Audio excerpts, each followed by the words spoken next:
Hello guys, मैं आपकी रात का हमारे यूट्यूब चैनल पे आप लोगों का बहुत बहुत स्वागत है। आज सुंदर सा एक गाली गीत आप लोगों के लिए लाई हूँ। खूब अच्छे से आनंद लेके सुनना और कमेंट करके भी बताइएगा आप लोग को गीत कैसा लगा। तो गीत सुनिए।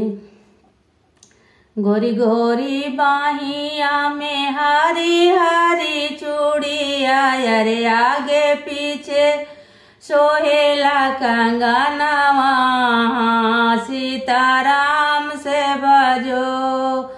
अरे आगे पीछे सोहेला कंगनवा, सीताराम से भजो।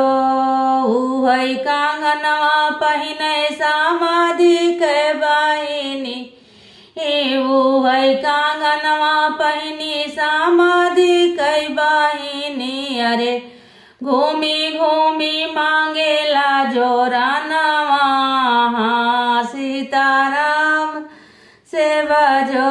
यारे घूमी घूमी मांगेला जोरानवा, हाँ सीताराम से बजो।